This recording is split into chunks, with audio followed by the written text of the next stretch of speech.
Ki wol yon lame nan demokrasi.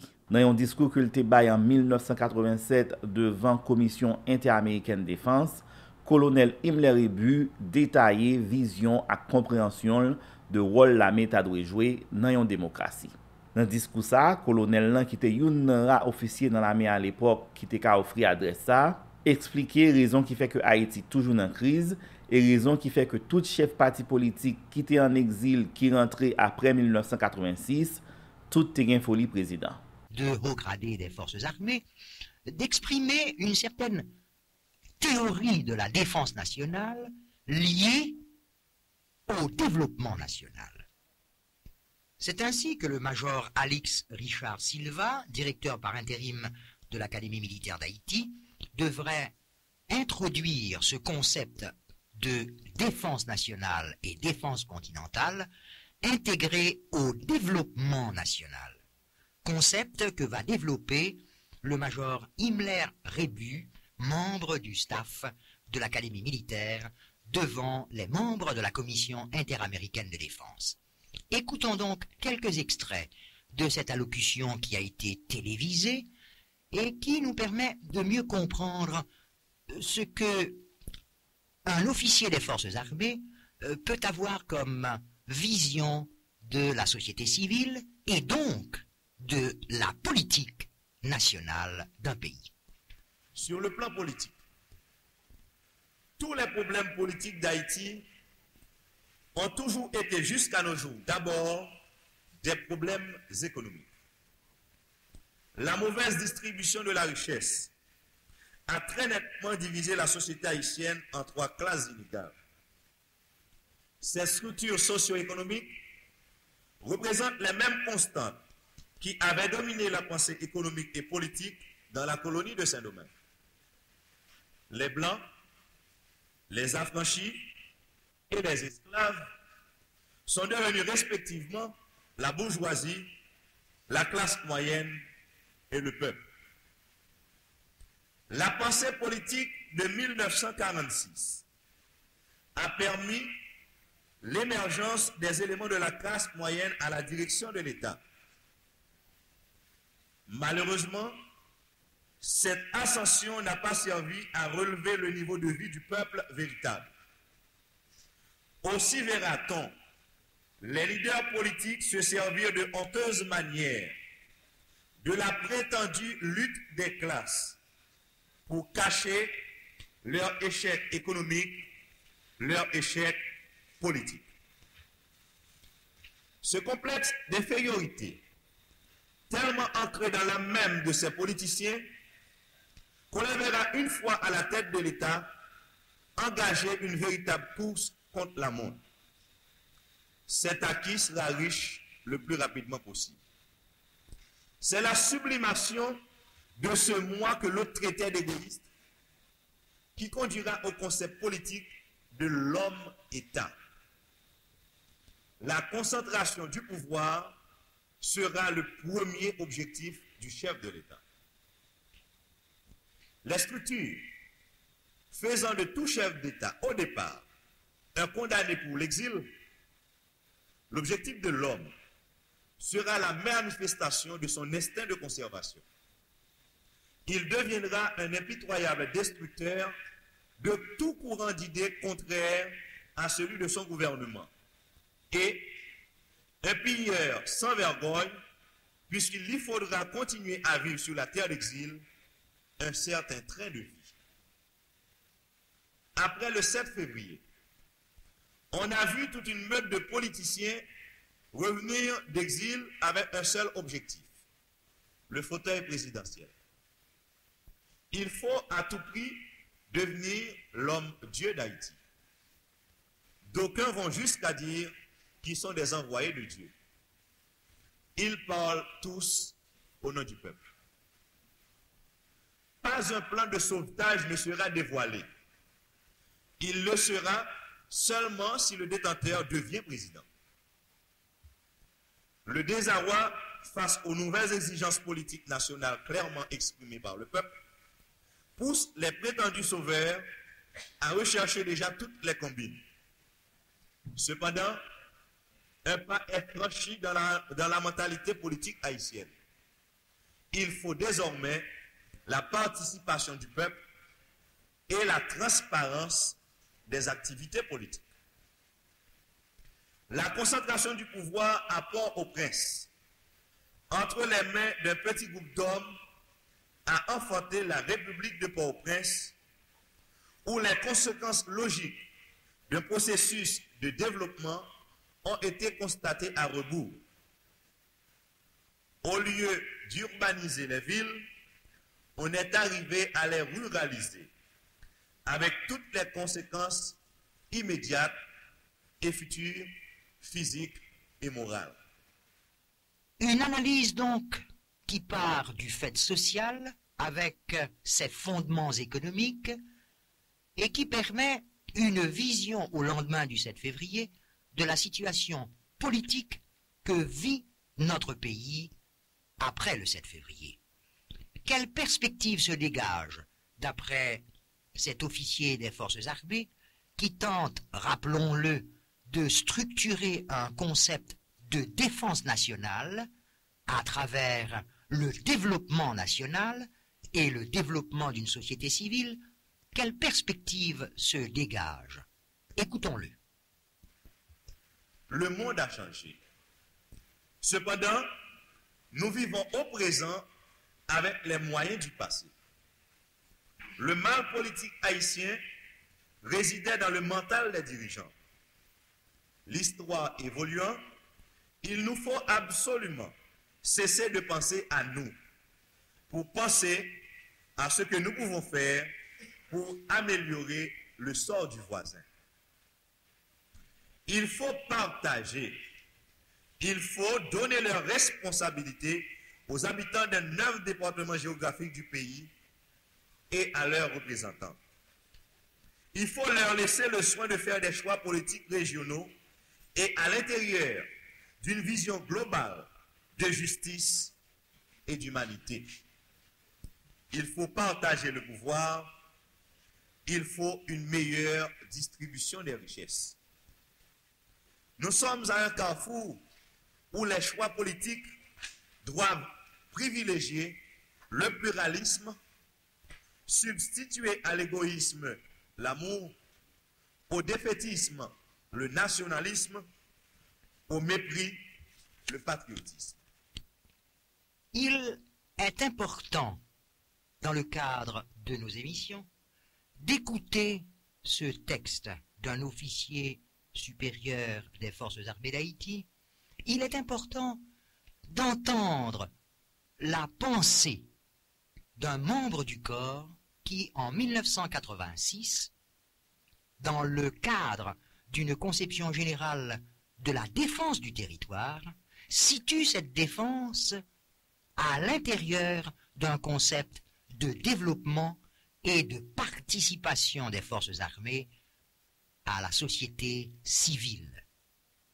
Rôle des forces armées, perspective offerte par la chance historique, entre guillemets, d'existence de ces forces armées au sommet de l'État, c'est ce que le major Himmler Rébut va faire dans une deuxième partie de son exposé. Toute stratégie valable doit se définir à partir d'un parfait osmose entre le peuple et l'armée. D'ailleurs, il serait illusoire de croire à la rédemption populaire sans les forces armées. Issus du peuple, les éléments qui les composent aujourd'hui se doivent d'être là où les intérêts du peuple commandent qu'ils soient. Leur place est à côté du peuple. La sécurité nationale étant tributaire du niveau de développement de la nation concernée, la première tâche de défense nationale ne sera pas de fortifier une position, mais de faire la chasse au sous-développement et à ses séquelles. Suivant ce concept, l'armée, tout en protégeant les vies et les biens, aura rendez-vous dans les classes d'alphabétisation, dans l'érection des cités ouvrières, dans les champs à irriguer, sur les voies de pénétration à percer, dans les dispensaires et les hôpitaux à construire et à faire fonctionner, sur les terrains de sport, partout où le bien-être du citoyen nécessitera ses connaissances, ses lumières, son courage moral et physique, son patriotisme. C'est le prix à payer pour une totale imperméabilité de la structure de défense du territoire national. L'exécution d'une tâche aussi immense réclamera du soldat une formation militaire à toute épreuve, un haut degré de patriotisme, une formation technique profonde, ainsi que l'acquisition des pédagogies appliquées à chaque tendance technique spécifique. C'est le prix à payer et les forces armées le doivent bien à la nation haïtienne qui désormais doit monter vers les sommets du développement. Une réelle conception globale de la société et de l'intervention des forces armées sur le chemin du développement national.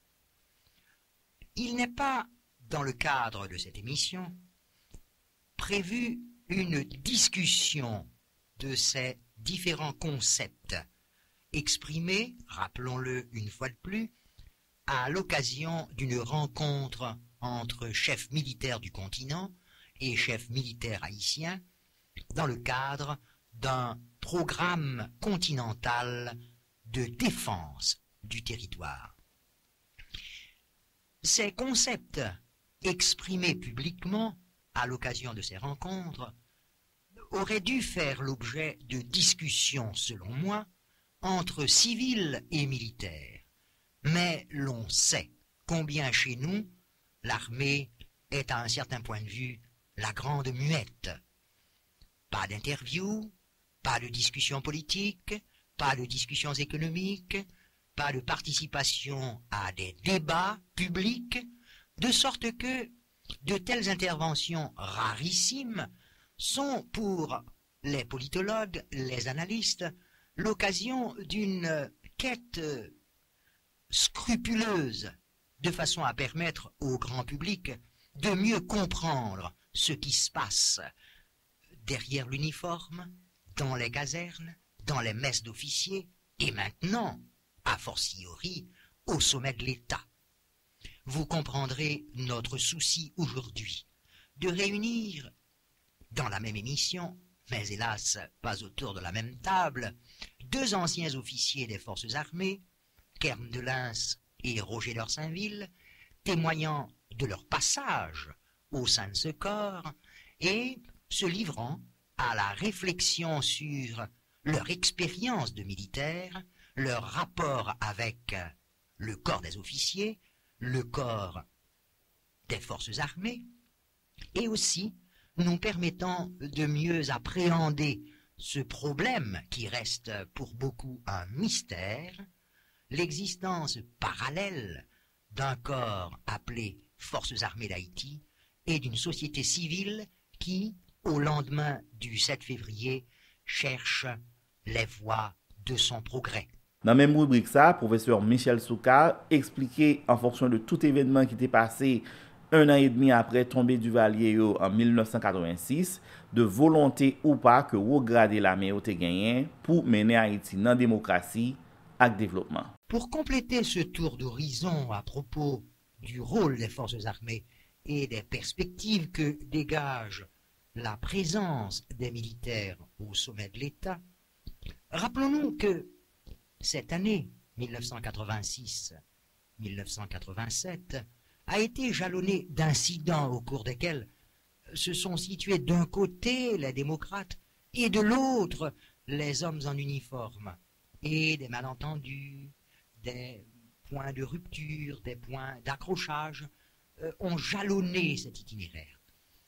Malentendus, envenimés par la perfidie des uns, l'incompréhension et la surdité des autres, ou tout au cours de cette année, il y a eu une sorte de dialogue de sourds entre un pouvoir qui se refermait et une opinion publique qui se sentaient incomprises.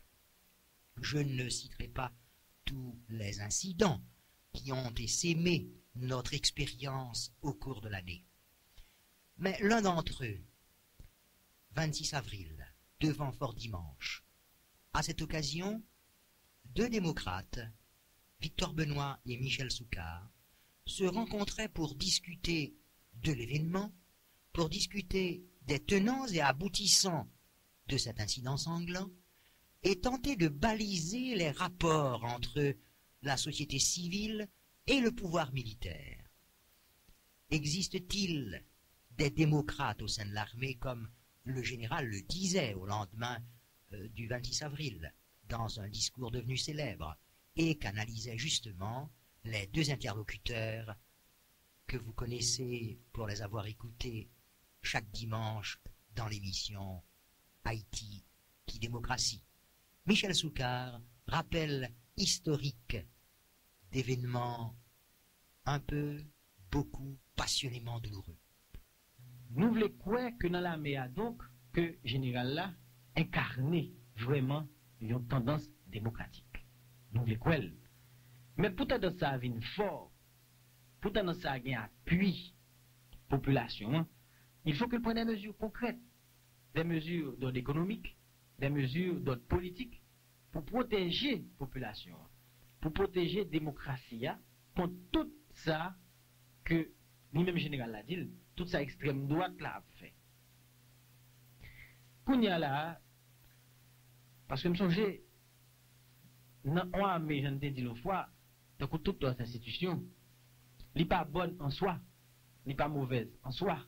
Nous te dit ça de l'armée, nous te dit ça de Vaudou, et nous allons montrer ça dans nos prochaines émissions dans l'église tout. Il y a des gens qui veulent la démocratie dans l'armée, mais il y a des gens tout dans l'armée pour bonne l'autre institution qui n'a pas d'intérêt dans la démocratie. Et je vais faire un petit rappel historique qui passe dans notre pays, mais qui est important tout pour Haïti. L'histoire rapportée par exemple, Saint-Domingue, l'extrême droite de l'armée, j'étais un président démocrate, donc en Bosch. L'histoire montrait que l'extrême droite en armée a fait un coup d'État contre la démocratie, contre un président ou un chef d'État qui incarne la démocratie, que le militaire, que le civil. Le chef d'État, ça, première victime, ce n'est pas civil, non? Première victime, ce n'est pas peuple là, réellement. Première victime, c'est propre militaire pareil, qui ont même pas les mêmes tendances avec eux. L'armée dominicaine de connivence, ensemble avec François Duvalier, qui a renversé Wang Bosch à Saint-Domingue, premier monde que militaire fasciste, extrême droite, militaire négatif, t'es exécuté, t'es fusillé, c'est pas démocrate qui était ministre Wang Bosch, ni qui était dans le parti révolutionnaire dominicain Wang Bosch. Premier monde qui est fusillé, c'est militaires dominicains pareils, qui ont même été pour la démocratie. Même si je ne suis pas partisan Wang Bosch, mais ils ont respecté la constitution pays, parce que c'est sous base de la constitution ça que Wang Bosch était président. C'est pour ça qu'on vient gagner division ça qui devient dans l'armée dominicaine, ou devient gagner d'une part un militaire fasciste d'extrême droite, tant qu'on Wessing, et pour gagner un militaire constitutionnaliste, ça veut dire qu'il défendre la constitution, qui dit même qu'il défendre la démocratie, on est que Francisco Carvalho Denio. Ça fait me changer en 1973 au Chili. Le Pinochet a fait coup d'État contre Salvador Allende. Premier monde que Pinochet fusillé, c'est pas Allende. Premier monde que M. fusillé, c'est propre militaire pareil qui était démocrate, qui n'est pas fasciste même avec lui. Et l'histoire rapportait que dans la nuit 10 au 11 septembre 1973, avant Pinochet prend la rue avec militaire extrême droite fasciste pareil, pour la renverser son gouvernement, même si on n'est pas d'accord avec lui, même si on n'est pas socialiste, mais des côtés démocrates, des côtés respecter la constitution chilienne, qui est une constitution démocratique, ça a choqué. Pour eux qui sont l'armée, on partit dans l'armée, il prend contrôle de l'armée, et puis il violer la constitution. Et puis il craser toute institution, mais pour le faire, sous qui cadavre les machins avant, sous cadavre militaire pareil. Et l'histoire rapportait que dans la nuit, après dire, du 10 au 11 septembre 1973, Pinochet fusillait 150 sous-officiers et officiers chiliens. dans les casernes de Santiago de Valparaiso.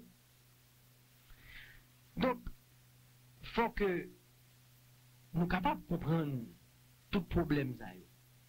Et que la démocratie, ce n'est pas l'affaire de la population civile.